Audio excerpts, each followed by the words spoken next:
Perfect. What's up, everybody? Welcome back to another episode of Wicked Energy with JG. I'm here with the creators of the new hit series, Cobell Energy. Today, I've got Jack Reichert, Ari Cagan, and John Hammond on the show. Fellas, welcome to the show. Like I was telling John and Ari, we had a little conversation this week. You're probably surprised that someone in oil and gas reached out to have you on the show. But again, I appreciate you guys taking the time and willingness to come on. Where are you guys at? I'll start kind of on my screen on the right. Jack, if you don't mind just giving a brief introduction, who you are, kind of your background. Again, this is a very different episode than normally I have because everyone normally tell their journey in oil and gas or energy. But again, I'm fascinated to kind of hear your background, and then we'll kick it off from there. Yeah, for sure. I'm in New York City along with Ari and John. I grew up in Houston, Texas, though. Grew up kind of in the Bel Air, Meyerland area. Yeah. With a lot of oil and gas people. That was kind of everything.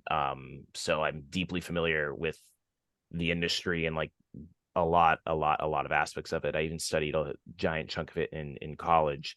But then when I went to college, I realized that I think I'd rather work in entertainment media as a comedy writer, stand-up comedian, all that kind of thing. And so I pivoted into that.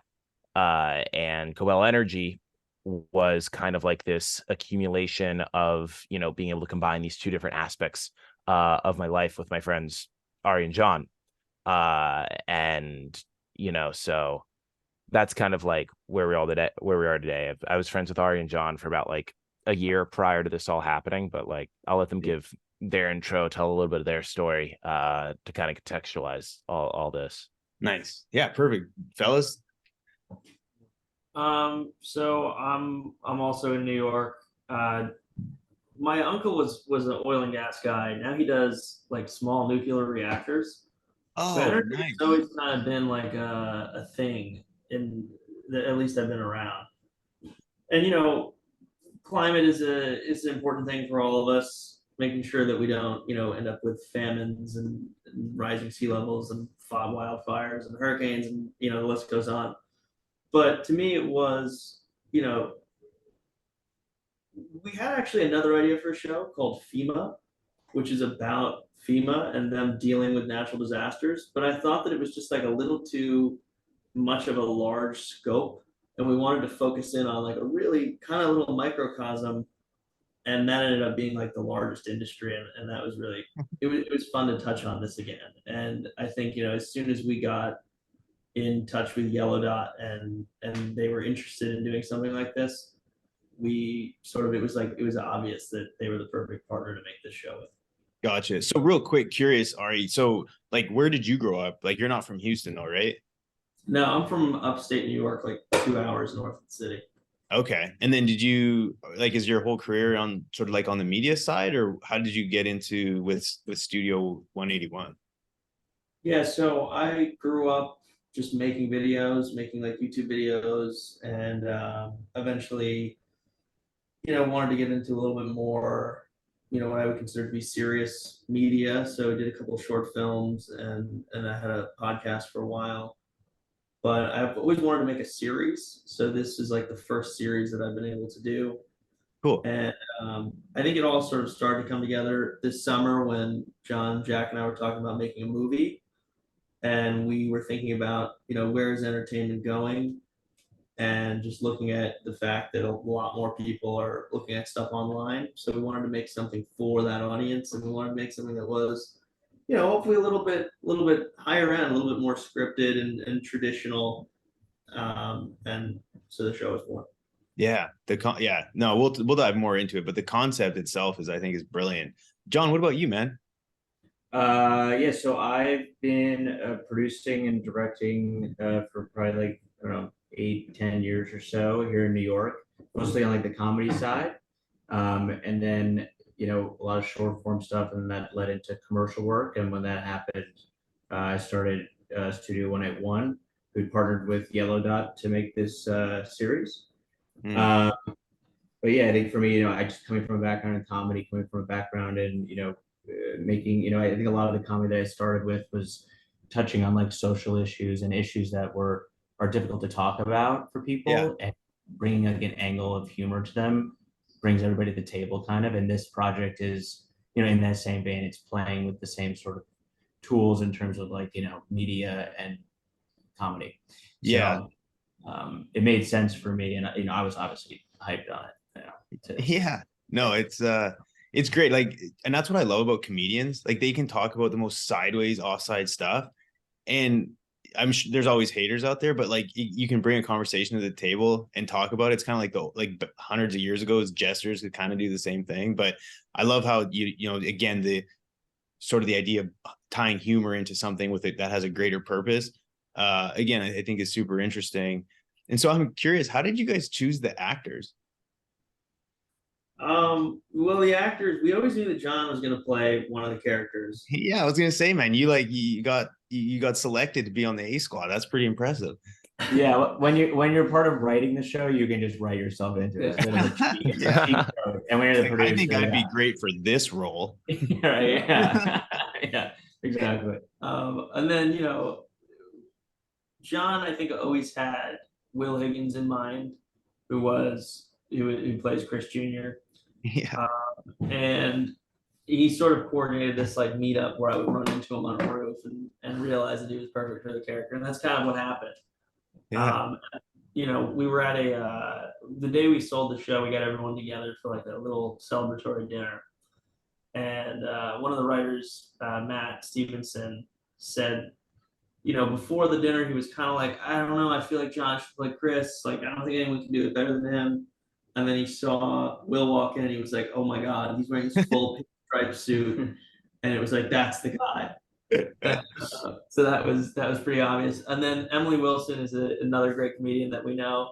And she actually just sort of, we auditioned a bunch of people, but when she came on, we were like, that's Ava. And funnily enough, she is sister-in-law to Will. So it all kind of together in this interesting way. And so that was how we got our main cast. Okay. No, I was curious. I'm like, man, that's quite the cast. And they I mean, again, they do a great job. I commend you guys. It's yeah, I think you hit it on the mark there. So again, you kind of touched on it. But if anyone would like to add again, because like, why is sort of like for you guys talking and trying to influence sort of a certain demographic on the importance of a series about like the oil industry, mainly focusing on like climate, right? Like, why is that such a big deal for you guys? I think I can take this one. So I think that the elephant in the room in regards to climate change is kind of the global energy structure, where it's like we need it, but we also, we say like, oh, cow farts, like methane kind of stuff. Like we all really know like what's causing it, what we have like a lot of control over, which is climate change. Like, I mean, I grew up in Houston, Texas. I like in my life, we had two different 100-year storms within 15 years of each other, Hurricane Allison and Hurricane Harvey, that flooded the town like it was nothing. Yeah, no, I've been in Houston for 10 years, so I'm definitely aware. Yeah, and it's like I saw like Hurricane Allison flooded my house. I saw Hurricane Harvey flood all of my friends' houses. And nobody was like, oh, this is a product of climate change, even though we all like we knew it. And so when we were thinking about like when we were talking to like our production company, Yellow Dot Studios, and we were talking to each other about all this kind of thing, it was like, what can we actually like address? And there was this moment I remember talking to Ari while we were filming it that was both exciting and also kind of scary, where we were sitting down looking at the footage from the day, and it was this like I said to Ari, I was like, I don't know if anyone else could do this. Like, I think that we are like the only people who can, truly talk about oil in a way in which people see it, and who are on the outside and they see it and they think, oh, I should change my habits to be like this, or I should be more conscious of this, but also have oil people look at it and go, oh, I do have power. Like, it actually is on me. Like, just in that moment of me realizing, oh, it's kind of on me. Like, we're the only ones doing this. We are the ones who have the power of change. Like, I hope that happens to people who work in oil, and specifically the ones who have the decisions to, decarbonize or, invest in different things. Just, to, start that cascade of choice sooner without government intervention having to step in and say, hey, we have to stop this, and then, messing it up more than, if people did it like on their own. No, I think to your point, solving problems using private markets is a lot more effective than leaving it up to government. So I will certainly agree with you on that front. So would you say, it sounds like there's sort of two sort of targets that you have. You have the folks to become more aware of perhaps habits, and then the oil companies or people within oil and gas to kind of maybe sort of reconsider or think, okay, maybe, maybe I should be doing something different. Maybe I should be focusing more efforts on XYZ, clean energy, what have you. When talking about like not necessarily oil and gas people, but just people in general, how much sort of do you think that like human behavior and consumption of goods contributes to that?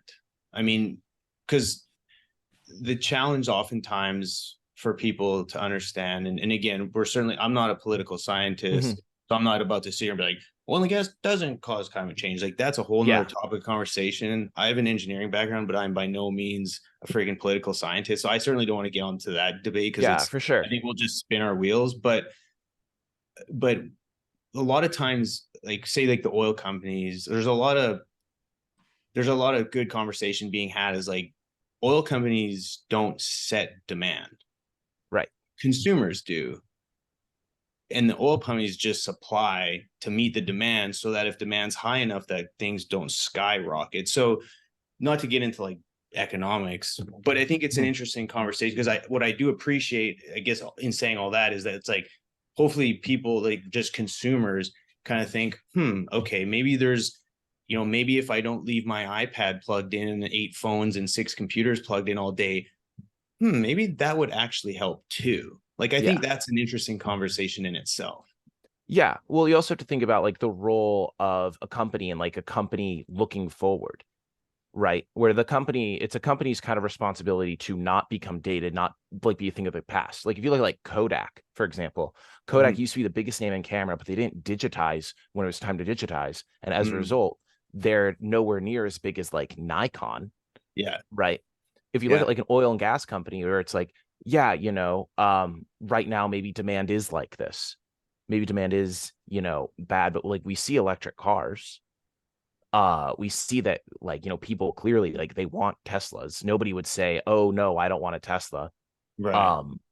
So I think that it's like, kind of the responsibility of like an oil and gas company to invest in innovation to make sure like they're not oil and gas companies, they're energy companies. Right. And when people forget that, like we talk about this a lot in like our series, like you'll see it where it's like that, like the Will, who plays Chris Noble Jr., says like, this is the way it always has been. This is the way it will be. But like, it's not going to be like that. Like, and we as consumers, we're just trying to make everything work. And, consumer taste is going to change. Like we see that with like Gen Z, millennials, everyone is becoming less and less into things that are bad for the environment. Yeah. And oil and gas companies, like they gotta start taking the steps. Otherwise, like their company's gonna eventually run out of business, and that's not gonna be pretty. Right. It'd be a lot better if like I know Shell has invested a lot once upon a time in like the hydrogen car batteries. That kind of stuff.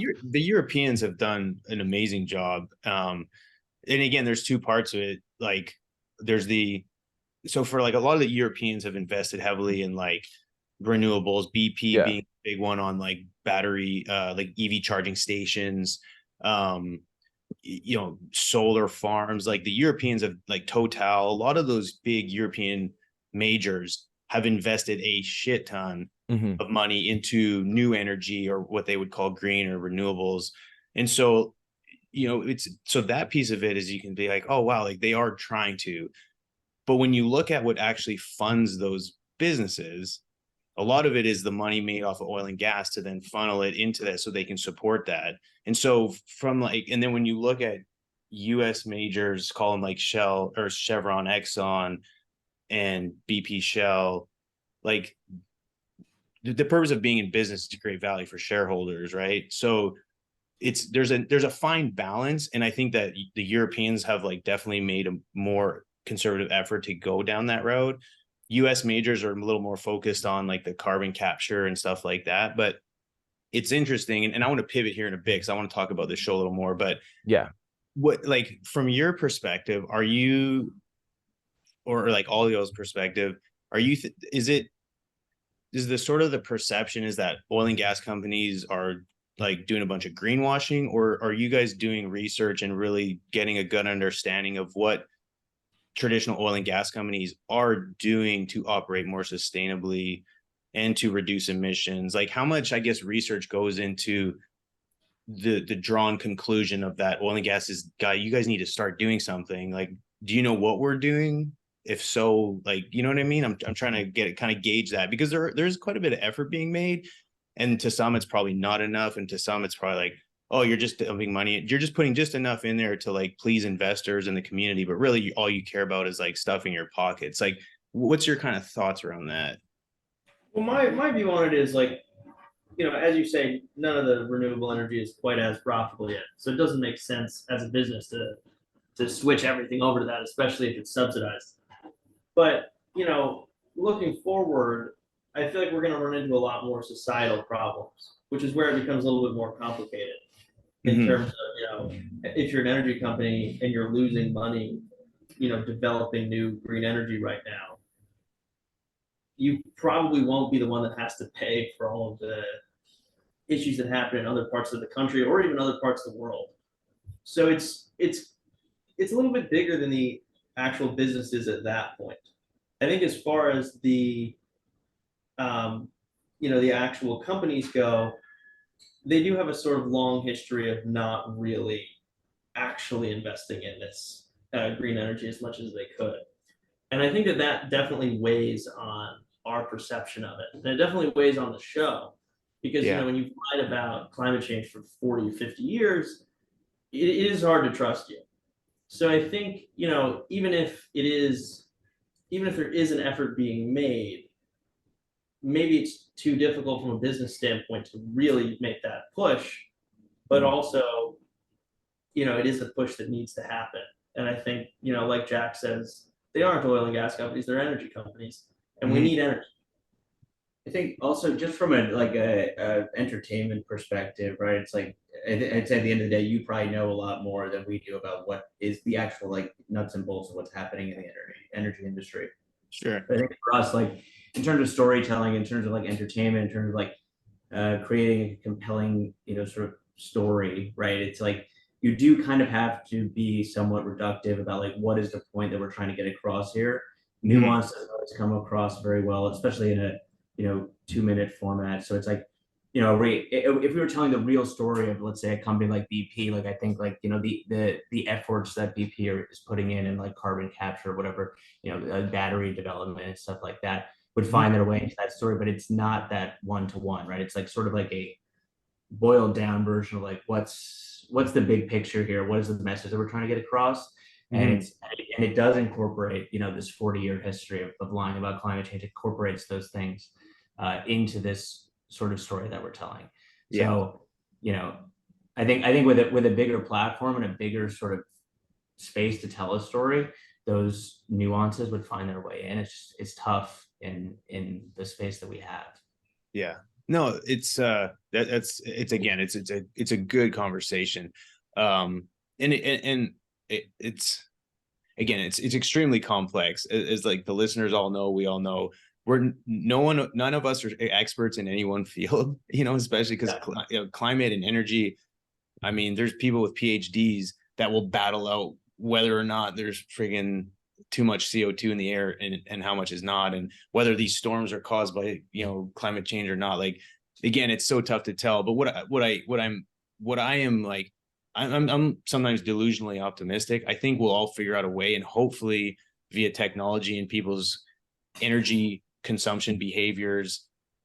And hopefully, capitalism will end up coming to the forefront and come up with solutions. But like at the end of the day, we need it all, right? Like we're consuming 100 million barrels of oil a day, and India and China are about to take a rip on that too. So it's like we need more of everything, unfortunately. And you can't, it's going to be extremely challenging to come to the table to meet energy demand with just one or two relative to what's actually out there. So again, that's another topic that we could run through for years and years and years, which we probably will. But I'm curious, taking a bit of a pivot, what like again, you guys mentioned you come from the media side, but like what kind of research or what kind of resources did you pull from to into the creation of Cobell Energy to kind of like make sure it actually somewhat reflects the realities of the oil industry? Because some of the things you guys mentioned, it's like, that's why I get such a kick out of it. I'm like, this is kind of in a weird way accurate, but like, how do they know this?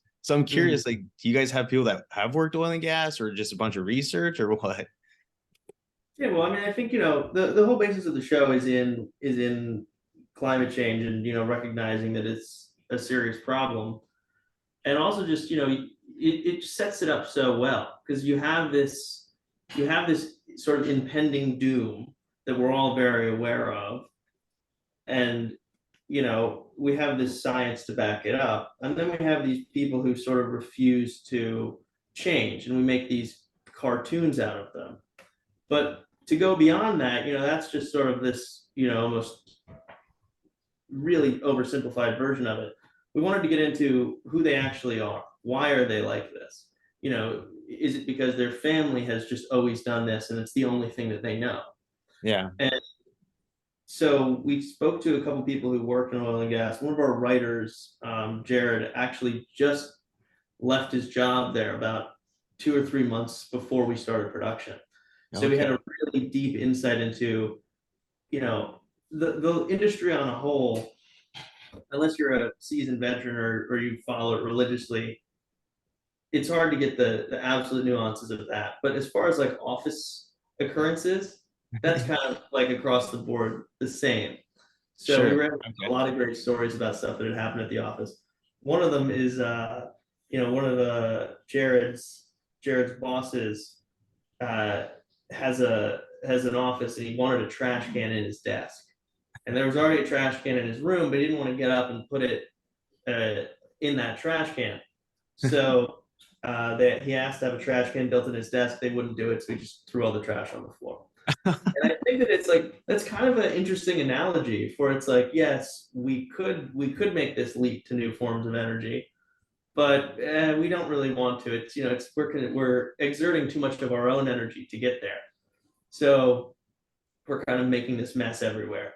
And I thought that was just like, it was true and sort of hilariously perfect for the series. And so we tried to pull on as much of that as possible. I think an episode that you'll really like that's coming out in a couple weeks is we do a cold call where somebody tries to purchase some land rights and mineral rights. Yeah, mineral rights. Yeah. Just the stuff that's below. Yeah. I'm with you. Is it okay? So it's gonna be, well, I'll definitely. Yeah. I mean, I pretty much watch all of them, but yeah, I'll keep an eye out for it. It's so on the audience engagement side of it, I've looked at some comments, and people comment, and I love how they kind of like they feed into it. You know what I mean? It's definitely, everyone reads comments, and just like that's part of the almost like the best part of social media a lot of times. But I mean, because you're targeting Gen Z or a younger audience via these social media platforms, how do you see this approach influencing their understanding and perception of the energy industry, or I guess oil and gas? I mean, are you starting to see people be like, man, this is a huge problem. Like, I didn't like oil and gas companies, and now I just absolutely hate them. Like, are you seeing that, or are you starting to see people kind of like what's the kind of the sort of the response or the engagement been like? Yeah, I mean, I think the goal of the show was to not simply make people hate oil and gas companies, but to sort of make them think about, well, what can, if I'm interested in energy, what can I get into that's going to be something that'll be more beneficial to the future. Yeah. But it's hard to tell just 2 weeks into launch. But I Yeah. really hope that people watch it and not only do they feel like it's accurate, but they feel like they can get something from that.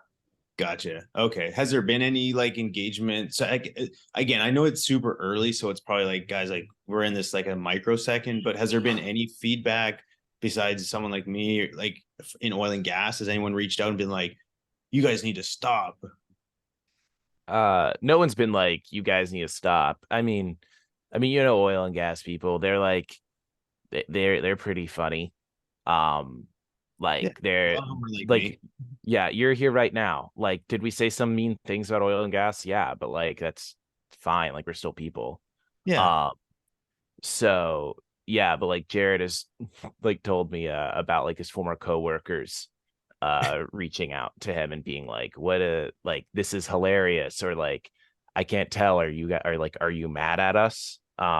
Stuff like that. And then I've also had some friends reach out to me from high school being like, oh, like this is so funny. One of my friends is like a energy engineer, like went to Texas A&M. Yeah. And he was actually at our launch party. Oh, no way. Yeah, he's been like my best friend since like kindergarten. And he thinks it's hilarious. Most people are pretty good at like laughing at themselves, right? Not too Yeah. many people. Like also for as far as like your job goes, like take your job seriously, but like you have a life outside of it. Mm-hmm. Yeah. No, that's a good point.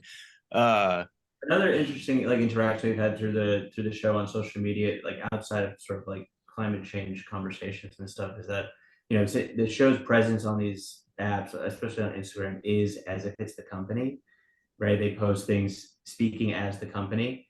So that's been a great, like in terms of like audience interaction, like the audience is sort of playing along with the joke that this is a real company on Instagram, which has been a yeah. really fun sort of like way that I think traditionally audiences can interact with a show like that, right? It's like they Yeah. just consume, whereas when a show lives on social media like this, it's a really a two-way sort of experience for an audience, which has been really cool. I noticed that, and again, I thought that was unique for sure. And so I mean, do you have someone? Is it like a group of people that are managing the social media, or do you have one person that is it like?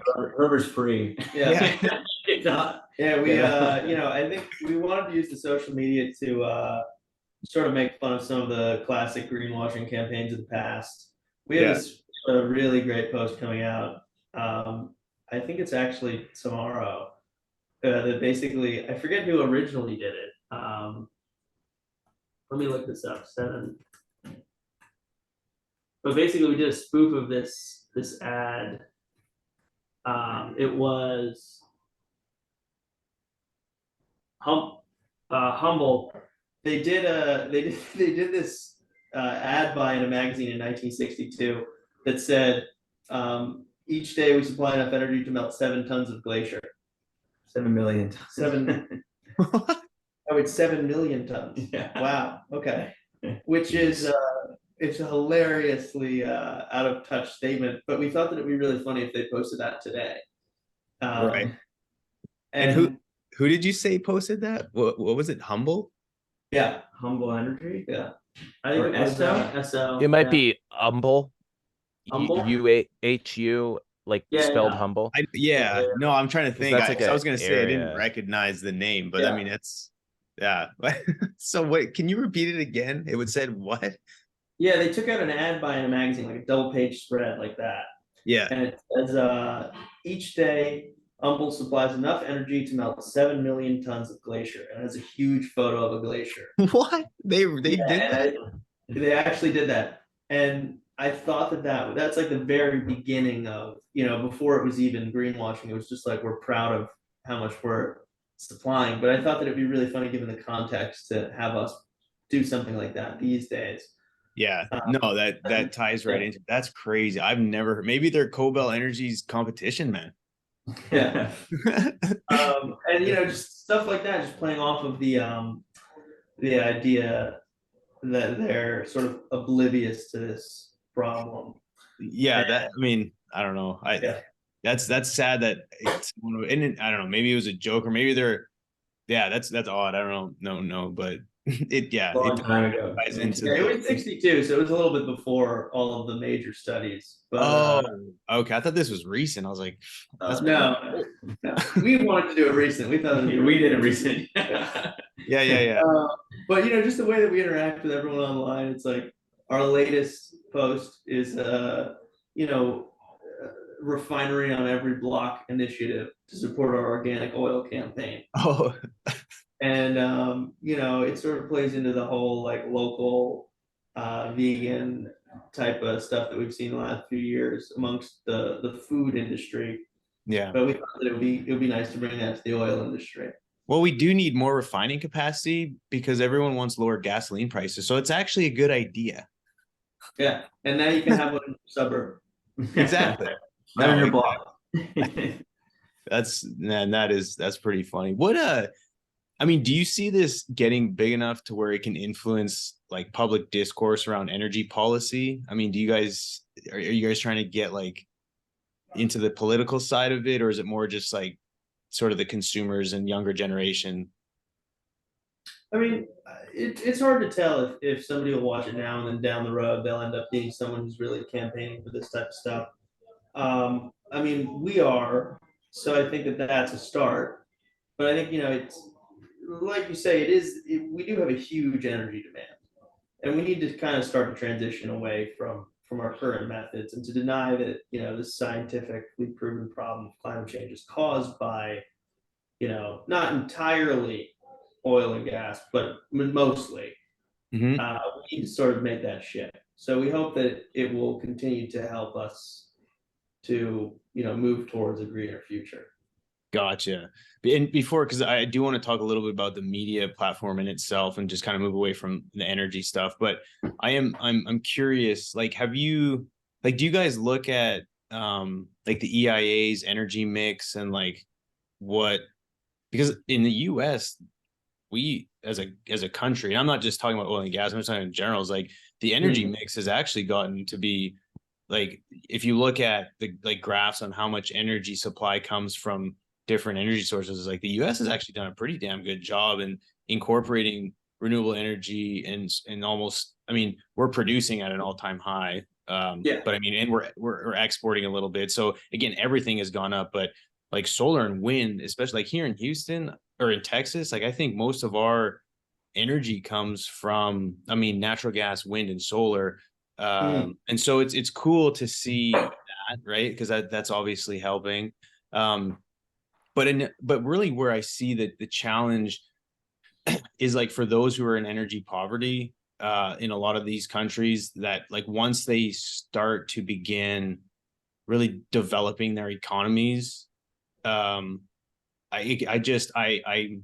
concerned that if what one side is saying is like all this production of oil and gas is what's causing all these issues, like who and how are we going to pay to deploy all this energy that's non-fossil fuel related?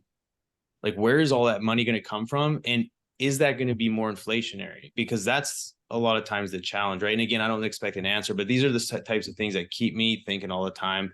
And when you look at that, it's because at the end of the day, and again, the argument a lot of times when you talk to oil and gas folks is like, be like, it's one thing to have climate change and it's an issue, but it's also for those who don't have access to electricity and clean water, and they want to use natural gas because it's a resource and they need to get out of that because, of course, like they're not like people that in Spartan certain, like I talked to a dude here in Houston that he originally is from Africa, and he said, my family does not give a rat's ass about climate change. They're just trying to get cement poured on their floors and lighting so that they can feed their kids and their kids can do schooling at night.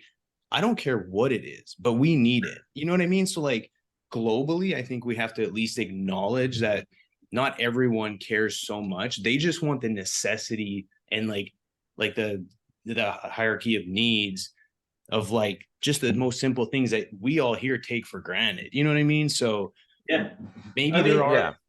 I think the way that we should address that is by continuing to develop parts of the world with clean energy first. And it's gonna take a little longer. It's gonna cost a lot more, but I think that in the long run, it'll be worth it.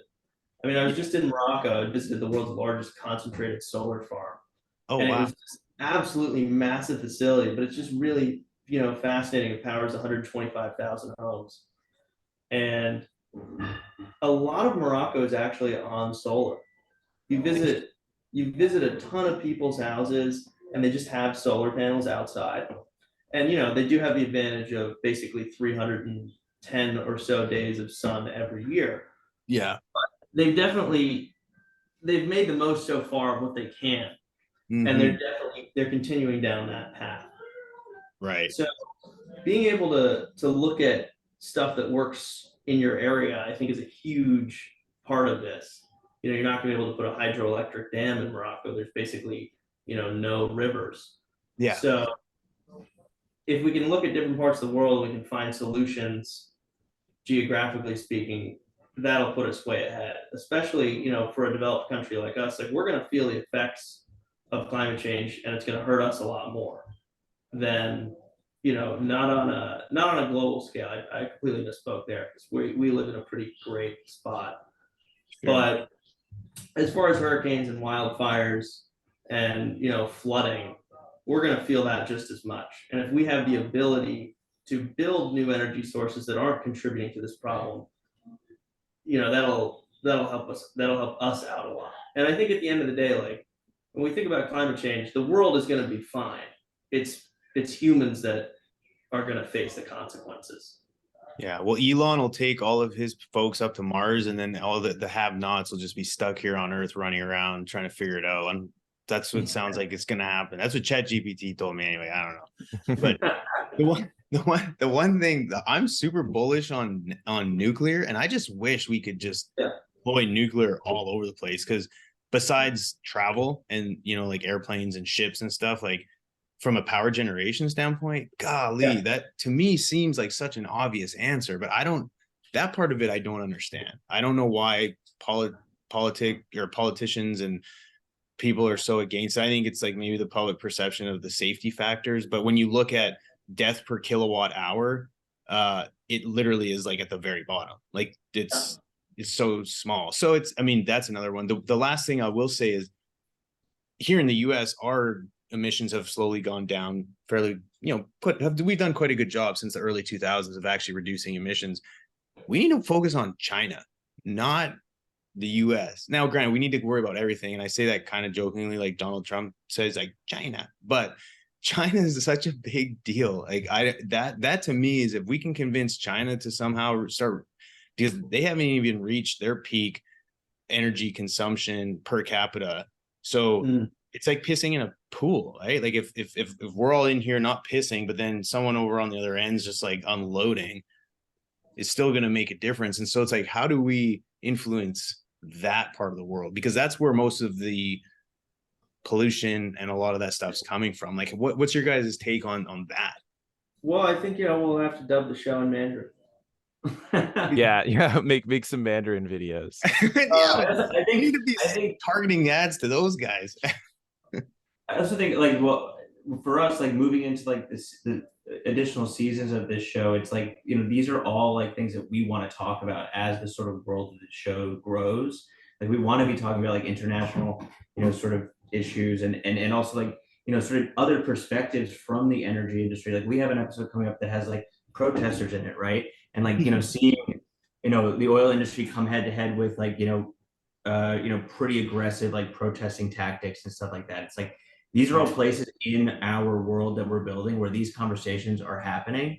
And it's like, I think we're like, okay, it's like, how can we keep doing this show and get to season 2 and like send these characters to like the Middle East, or send them to Africa, right? And have them sort of unpack some of these issues that we're talking about, and in real, ways that I think, these conversations play out in their own way in the story, but like a way to have the conversations, out in and as far as like global energy goes, I think any progress is progress, and the more progress, the better.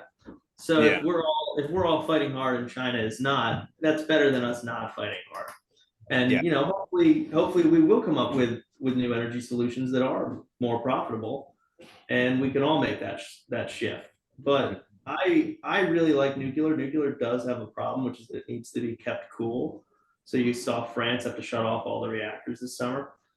But so I never really knew, like, I didn't do my own research to figure out why. I thought it was government intervention for some crazy thing, but it was because they got too hot. Is that what you were saying? Yeah, there was a risk of them overheating, which is, it's kind of like I feel like we will technically solve this problem. I'm not a nuclear expert by any means. Yeah, neither me.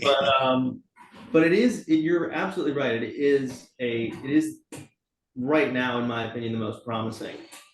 And I think that people are a little scared of it because it is so obvious when it goes wrong. Whereas something like carbon is a little bit, it's like, well, we can argue that it isn't, maybe. Yeah. And that's ridiculous, but it is a little bit more ethereal. And it is, you could attribute 8 million deaths annually to carbon. But people can't draw that conclusion automatically. Whereas if there's a nuclear disaster, your skin melts off. So Yeah, right. it does have that disadvantage, even though, the deaths they don't even show up on the scale. Yeah, no, it's a good point. To kind of wrap things up, I do want to talk a little bit about again, just like the production in itself. Do you have any sort of behind the scene moments or challenges you face while producing a series tailored for social media and like the vertical? Like, is anything kind of come up that you're like, oh shoot, like we went down this avenue and now we're kind of questioning it? Like, has anything have come up? I don't think we necessarily ever questioned it. I mean, if you look at like just like screen time numbers on your phone, people spend way more time on their phone looking at something that's vertical than something that's horizontal. Yeah. As far as like things that were funny that kind of like were like weird, like little missteps during production, they're like, I mean, obviously there were like, there's an endless amount of like footage that we didn't use because, we said something that was like really funny, but like didn't necessarily correlate. Like we had a bunch of, like Orange Theory, like the workout place. Yeah. Orange Theory, for whatever reason, every oil person I know loves Orange Theory. And I don't know, man. I don't know. I know a handful, but that's funny. Yeah, maybe it's just like the neighborhood I grew up in was a big Orange Theory neighborhood. But like there are a bunch of like Orange Theory jokes or like getting lunch at like Panera Bread, just like little things that would have made the video like a little too long that we had to cut. Or like we were gonna do a bit where we had a dartboard with Greta Thunberg's face put on it. But like at the very end, like we couldn't figure out how to hang up the dartboard, and then also like there were some like printing issues. So it's like there were like little things like that were like so funny that didn't end up making it into like the final cut. Yeah.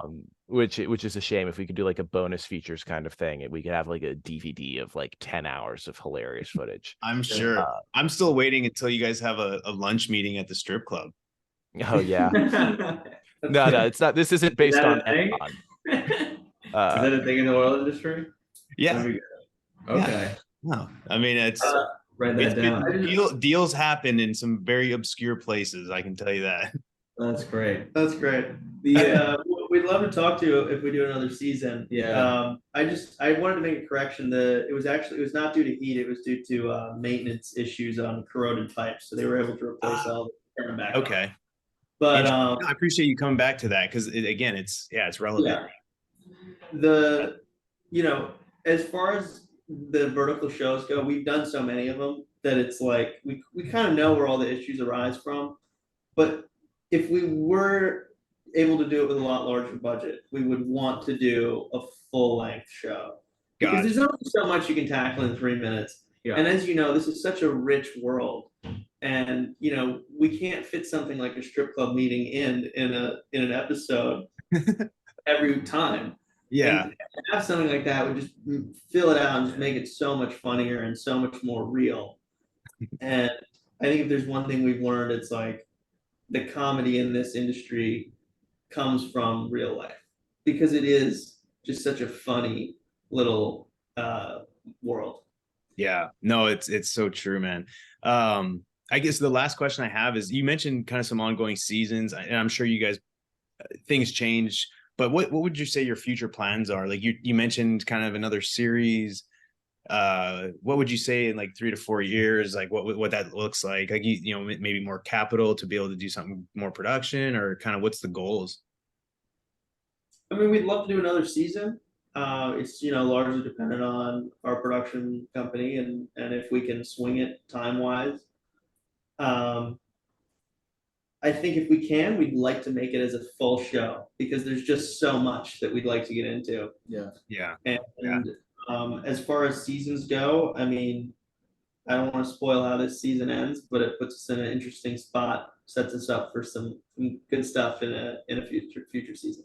There you go. Awesome. Lots to look forward to. Well, for the audience out there, Google, I mean, you can look Instagram, TikTok, any social media platform, Cobell Energy. You had me fooled. I went onto your website, and for like at least a good half an hour, I was like, are these guys like, is this, there's no way. Like, I know every oil company. There's no way I haven't heard of these guys. Like you guys, I mean, you got it all going on. Like even the website is you guys, again, you hit the mark for sure. Again, thank you guys so much. What's, you know, on the personal, like you guys do, like obviously the Cobell, but I mean, you guys are on, I think, LinkedIn, Instagram, all the rest of it, right? So I'll put those links in the show notes. That way folks can scroll down, click away, and sort of any closing last words, any sort of key takeaways that you'd like to just leave with the audience before we log off here? Yeah, I mean, you know, climate change is a serious issue, and if we can find new energy sources, we could really make the next generations a lot happier. Nice. No, and I think for us to come together as folks that obviously stand on different sides of the fence, I'm all about uniting the energy industry and not fighting, because that's not conducive to progress. So again, I really appreciate you guys coming on and just having a good conversation. And for the audience, whether you agree, disagree, or want to fight them or hug them, it doesn't matter. These conversations need to be had. We all need to work together. And for everyone out there, let's always make sure we're approaching the energy landscape with a radically open mind. Be kind, and always remember that everyone deserves access to energy, and we is greater than me. Thanks, everybody.